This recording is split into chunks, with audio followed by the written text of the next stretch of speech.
கட்டுமானத்தின் வலிமை, கட்டிடங்களின் பாதுகாப்பு. ஸ்ரீ துர்கா டிஎம்டி கம்பிகள். நியூஸ் கஃபே பார்த்துக்கிட்டு இருக்கு வருங்கால கோடீஸ்வரர்கள் இருக்கும் வணக்கம். இன்னும் அந்த வார்த்தையை பயன்படுத்த முடியாதுன்னு நினைக்கிறேன். அந்த அளவுக்கு பயங்கரமாக நம்ம இந்தியன் செக்டார்லாம் அடிவாங்க போகுது, அடிவாங்க ஆரம்பிச்சிச்சு அப்படிங்கிறத பார்க்குறோம். அதற்கான காரணம் ட்ரம்ப்புடைய டாரிஃப். 50% மேலே டாரிஃப் அப்படிங்கிறது இம்போஸ் ஆயிடுச்சு. அப்படி ஆனதுனால நிறைய செக்டார்லாம் பாதிக்கப்பட்டு இருக்கு. ஸோ இந்த வீடியோவில் எந்த செக்டார்லாம் சிவியராக அஃபெக்ட் ஆக போகுது அண்ட் எந்த செக்டாரில் இருக்கிற கம்பெனிஸ் எல்லாம் அஃபெக்ட் ஆக போகுது அப்படிங்கிறத நம்ம சேர்த்து பார்க்க போகிறோம். அண்ட் ஆல்சோ இதுக்கெல்லாம் என்ன ரெக்கவரி சொல்யூஷன், அதாவது வழி இருக்கா இல்லையா அப்படிங்கிறதையும் இந்த வீடியோவில் பார்க்கலாம். Let's get started. ட்ரம்ப் வந்ததுலேருந்தே பல விஷயங்கள், பல அதிரடியான மாற்றங்கள் எல்லாம் செஞ்சுக்கிட்டு இருக்கேன் அப்படின்னு சொல்லிக்கிட்டு இருக்காரு. மேக் அமெரிக்கா கிரேட் அகைன் அப்படிங்கிறது ஆரம்பிச்சு இன்னைக்கே பல நாடுகளை அதனால துன்புறுத்திக்கிட்டு இருக்காரு அப்படின்னு தான் சொல்லணும். அந்த அடிப்படையில் சீனாவுக்கு 100%, 200% டேரிஃப் போட போகிறோம் அப்படின்னாரு. ஆனால் அதுக்கப்புறம் அதெல்லாம் நடக்கலை. திடீர்னு பார்த்தா இந்தியா மேலே 25% டேரிஃப்னு போட்டவர் கடைசியில் 50% அப்படின்னு சொல்லிட்டாரு. இதற்கான காரணமாக அமெரிக்கா சொல்கிறது என்ன, ட்ரம்ப் சொல்கிறது என்னன்னா, ரஷ்யாவுடைய போருக்கு இந்தியா சப்போர்ட் பண்ணுது, ரஷ்யாவில் போர் நடக்கிறதுக்கு, யுக்ரைன் ரஷ்யா போர் நடக்கிறதுக்கு காரணமே இந்தியா தான் அப்படின்னு இந்த பக்கமாக எல்லாத்தையுமே திருப்பி விடுறாங்க. ஆக்சுவலாக ரஷ்யா யுக்ரைன் போர் ஆரம்பித்ததற்கான காரணமே அமெரிக்கா தான், நேட்டோ நாடுகள் தான் அப்படிங்கிறது ஏற்கனவே உலகத்துக்கு தெரிஞ்ச விஷயம். இருந்தாலும் இப்போ இதுக்கு எவன் சிக்குவான், எவன் மேலே பழிய போடலாங்கிற மாதிரி ட்ரம்ப்புடைய நடவடிக்கை இருக்குது அப்படிங்கிறதுல மாற்று கருத்து இல்லை. ஓகே, இப்போது 50% மேலே இந்தியாவிலேருந்து இம்போர்ட் ஆகிற நிறைய குட்ஸுக்கு டேரிஃப் இம்போஸ் பண்ணியிருக்கிறாங்க. அதனால் எந்தெந்த செக்டார்லாம் சிவியராக அடி வாங்கிக்கிட்டு இருக்கு அப்படின்னு பார்த்தீங்கன்னா, ஃபர்ஸ்ட் இடத்துல இருக்குது டெக்ஸ்டைல் அண்ட் அப்பேரல்ஸ். ஆக்சுவலாக டெக்ஸ்டைல் அண்ட் அப்பேரலுக்கு மட்டுமே 63.9% வரைக்கும் டியூட்டி இருக்குது. 50% அப்படிங்கிறது அவங்க சொல்கிறது, ஆனால் அதை தாண்டி அதுக்குள்ளே இன்னும் நிறைய விஷயங்கள்லாம் இருக்குது. So 63.9% tax. ஓகேவா? இப்போது இது எல்லாத்தையும் நம்ம டீட்டெயிலாக பார்க்குறதுக்கு முன்னாடி ஓவராலாக இந்தியாவுடைய எக்ஸ்போர்ட் எப்படி இருக்குது அப்படிங்கிறத பார்ப்போம். அமெரிக்காவுக்கு 2024 2024-25 இந்தியாவுடைய எக்ஸ்போர்ட்டுங்கிறது $87 பில்லியன் மேலே இருந்துச்சு. ஆனால் இப்போது இந்த டேரிஃப் இம்போஸ் பண்ணியிருக்கிறதுனால இந்த ஃபினான்ஷியல் இயரில் அது கிட்டத்தட்ட $49.6 பில்லியன் குறையும் அப்படின்னு சொல்கிறாங்க. அந்த அளவுக்கு ஒரு மிகப்பெரிய அடி இந்தியாவுக்கு விழப்போகுது அப்படிங்கிறதுல மாற்றுக்கிறது இல்லை. இதில் மேஜர் கான்ட்ரிபியூஷன் பண்ணுறது யாருன்னு பார்த்தீங்கன்னா டெக்ஸ்டைல் செக்டார் தான். அதுவும் டெக்ஸ்டைல் செக்டார் இந்தியாவில் மிக முக்கியமான ஒரு செக்டார். இன்னும் சொல்லப்போனால் இந்தியாவுடைய ஜிடிபி 2.3% அளவுக்கு டெக்ஸ்டைல் செக்டாருடைய கான்ட்ரிபியூஷன் இருக்குது. அந்த அளவுக்கு பெரிய அளவில் பிஸ்னஸ் நடக்குது.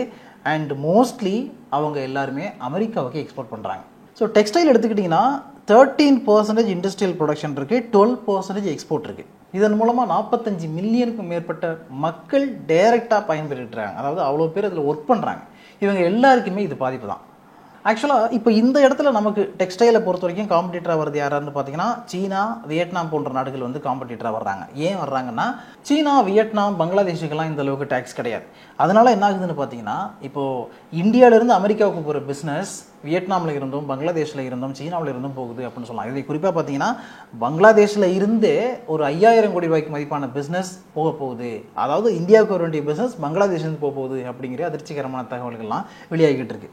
ஓகே, இப்போ எந்தெந்த ப்ராடக்ட் குரூப் எல்லாம் எக்ஸ்போர்ட் ஆகுது அமெரிக்காவுக்கு அப்படிங்கிறத பார்க்கலாம். என்ன வால்யூமில் ஆகிருக்கு அப்படிங்கிறத பார்த்தீங்கன்னா, டெக்ஸ்டைல் அண்ட் அப்பேரலை பொறுத்த வரைக்கும் 2024-25 $10.9 பில்லியன் நம்ம எக்ஸ்போர்ட் பண்ணியிருக்கோம். டைமண்ட், கோல்டு அண்ட் ஜுவல்லரி 10 பில்லியனுக்கு மேலே இருக்குது.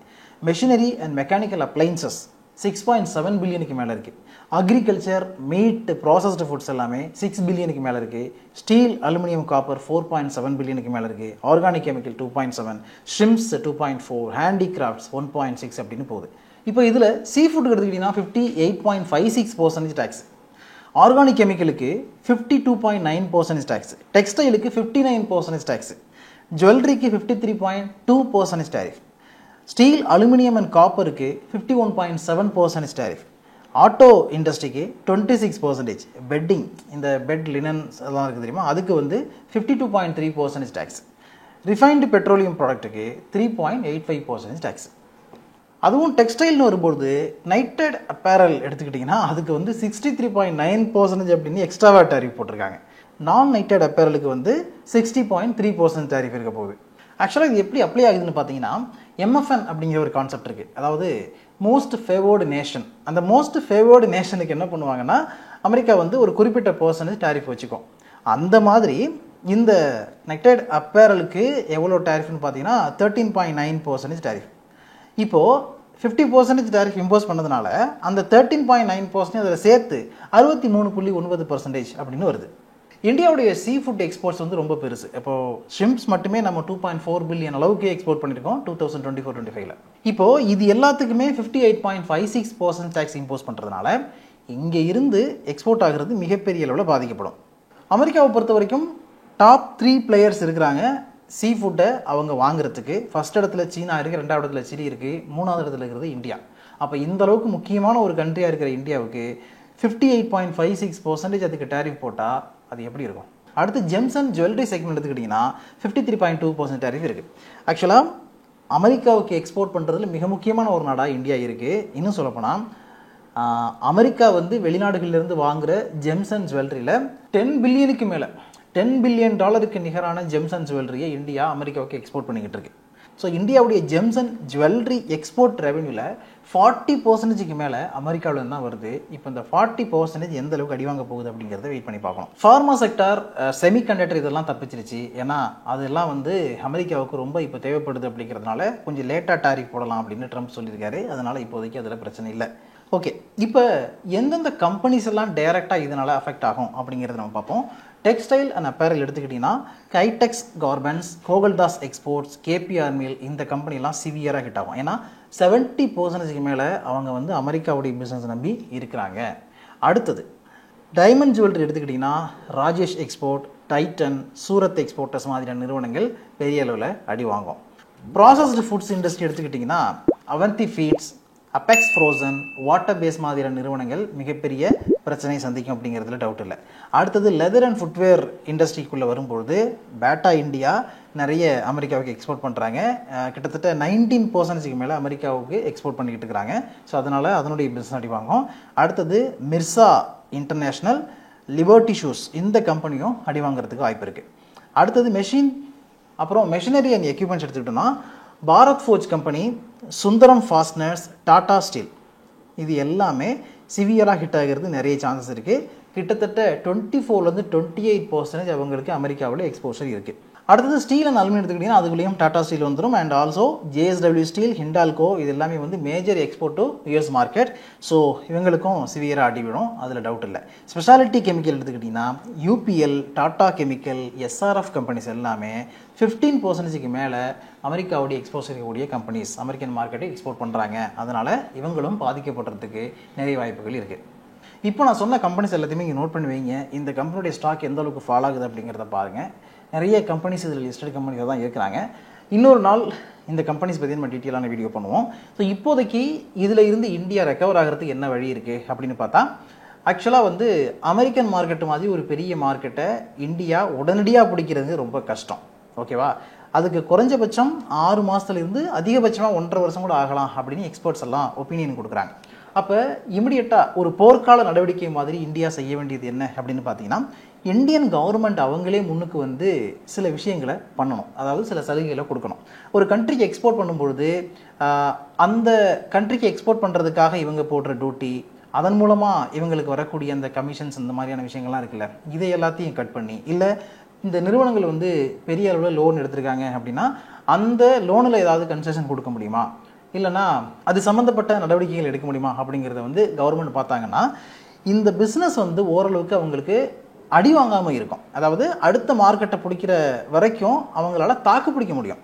ஏன்னா டைரெக்டாக அமெரிக்கன் மார்க்கெட் வந்து இப்போ இந்த அளவுக்கு ஒரு மிகப்பெரிய பாதிப்பை நமக்கு கொடுக்குது அப்படிங்கிற பட்சத்தில் இந்த நேரத்தில் அவங்க என்ன பண்ணணும், வேறு எந்த மார்க்கெட்டுக்கு நம்ம எக்ஸ்போர்ட் பண்ணலாம், ஐரோப்பியன் மார்க்கெட்டுக்கு பண்ணலாமா, இல்லை ஏசியன் கண்ட்ரீஸ்குள்ளேயே வந்து பண்ண முடியுமா, எங்கே எது நமக்கு பெஸ்ட்டாக விற்க முடியும் அப்படிங்கிற விஷயங்களை தேட வேண்டியிருக்கு இல்லையா.